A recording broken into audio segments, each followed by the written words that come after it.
राधे कृष्णा आप सभी को। आज की वीडियो में हम सुनेंगे सोमवार व्रत की कथा। सोमवार का दिन भगवान भोलेनाथ और माता पार्वती को समर्पित होता है। भोलेनाथ के भक्त हमेशा सोमवार को उनकी पूजा अर्चना करते हैं। सोमवार के दिन व्रत भी रखा जाता है और अगर आप सोमवार का व्रत रख रहे हैं तो आपको व्रत कथा ज़रूर सुननी चाहिए। नारद पुराण के अनुसार सोमवार का व्रत रखने वालों को सुबह स्नान करने के बाद शिव जी को जल और बेलपत्र ज़रूर चढ़ाना चाहिए और भोलेनाथ के साथ साथ माता गौरी की भी पूजा करनी चाहिए। अब व्रत कथा शुरू करती हूँ। एक समय की बात है, किसी नगर में एक साहूकार रहता था। उसके घर में धन की कोई कमी नहीं थी, लेकिन उसकी कोई संतान नहीं थी, इसलिए वो बहुत दुखी रहता था।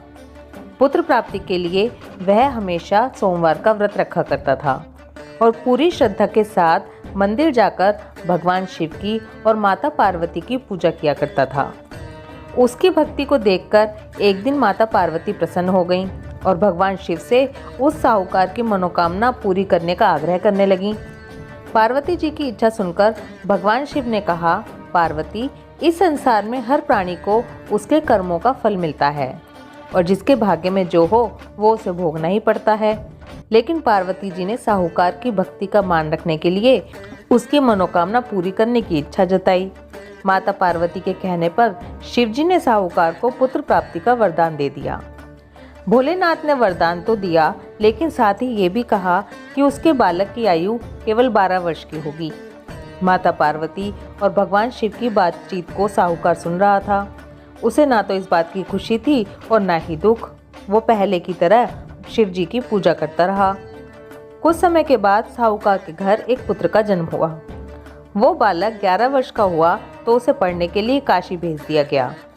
साहूकार ने पुत्र के मामा को बुलाकर उसे बहुत सारा धन दिया और कहा कि तुम इस बालक को काशी ले जाओ, वहाँ पर इसे विद्या प्राप्त कराओ और मार्ग में यज्ञ कराना। जहाँ भी यज्ञ कराओ वहाँ ब्राह्मणों को भोजन कराना, उन्हें दक्षिणा देना। दोनों मामा भांजे इसी तरह यज्ञ कराते हुए, ब्राह्मणों को दान दक्षिणा देते हुए काशी की ओर चल पड़े। रात में एक नगर पड़ा जहाँ नगर के राजा की कन्या का विवाह था, लेकिन जिस राजकुमार से उसका विवाह होने वाला था वो एक आंख से काना था। राजकुमार के पिता ने अपने पुत्र के काना होने की बात को छुपाने के लिए एक चाल सोची। साहूकार के पुत्र को देखकर उसके मन में एक विचार आया। उसने सोचा, क्यों न इस लड़के को दुल्हा बनाकर राजकुमारी से विवाह करा दूं।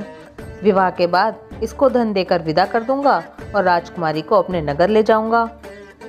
लड़के को दूल्हे के कपड़े पहनाकर राजकुमारी से उसकी शादी करवा दी।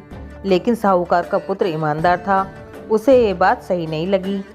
उसने अवसर पाकर राजकुमारी की चुन्नी के पल्ले पर लिखा कि तुम्हारा विवाह तो मेरे साथ हुआ है, लेकिन जिस राजकुमार के साथ तुम्हें भेजा जाएगा वो एक आंख से काना है। मैं तो काशी पढ़ने जा रहा हूँ। जब राजकुमारी ने चुन्नी पर लिखी बातें पढ़ी तो उसने अपने माता पिता को ये बात बताई। राजा ने अपनी पुत्री को विदा नहीं किया, जिससे बारात वापस चली गई। दूसरी ओर साहूकार का लड़का और उसका मामा काशी पहुँचे।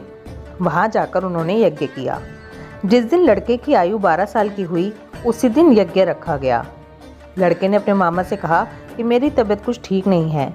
मामा ने कहा, तुम अंदर जाकर सो जाओ। शिवजी के वरदान के अनुसार कुछ ही देर में उस बालक के प्राण निकल गए। अपने मरे हुए भांजे को देखकर उसके मामा ने रोना शुरू कर दिया। संयोगवश उसी समय शिवजी और माता पार्वती उधर से जा रहे थे। पार्वती ने भगवान से कहा, स्वामी, मुझे इसके रोने के स्वर सहन नहीं हो रहे, मतलब मुझे उसके रोने की आवाज़ सुनी ही नहीं जा रही। आप इस व्यक्ति के कष्ट को ज़रूर दूर करें। जब शिवजी ने उस मरे हुए बालक को देखा तो वो बोले कि ये उसी साहूकार का पुत्र है जिसे मैंने 12 वर्ष की आयु का वरदान दिया था। अब इसकी आयु पूरी हो चुकी है। लेकिन मातृभाव से विभोर माता पार्वती ने कहा कि हे महादेव, आप इस बालक को और आयु देने की कृपा करें, अन्यथा इसके वियोग में इसके माता पिता भी तड़प तड़प कर मर जाएंगे। माता पार्वती के आग्रह पर भगवान शिव ने उस लड़के को जीवित होने का वरदान दिया। शिव जी की कृपा से वह लड़का जीवित हो गया। शिक्षा समाप्त करके लड़का मामा के साथ अपने नगर को चल दिया। दोनों चलते हुए उसी नगर में पहुंचे जहां उसका विवाह हुआ था। उस नगर में भी उन्होंने यज्ञ का आयोजन किया। उस लड़के के ससुर ने उसे पहचान लिया।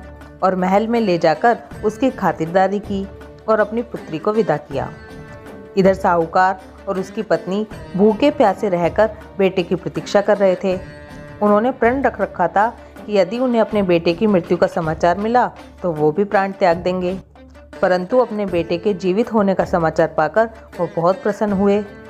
उसी रात भगवान शिव ने व्यापारी के स्वप्न में आकर कहा, हे श्रेष्ठी, मैंने तेरे सोमवार के व्रत करने और व्रत कथा सुनने से प्रसन्न होकर तेरे पुत्र को लंबी आयु प्रदान की है। इसके बाद वो पूरा परिवार सुखी सुखी रहने लगा।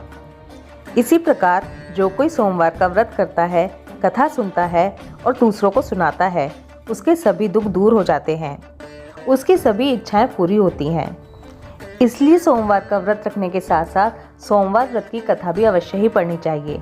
व्रत कथा सुनने वाले को हमेशा हुंकारा भरते रहना चाहिए। बोलो भोलेनाथ भगवान की जय, गौरव मैया की जय। राधे कृष्णा।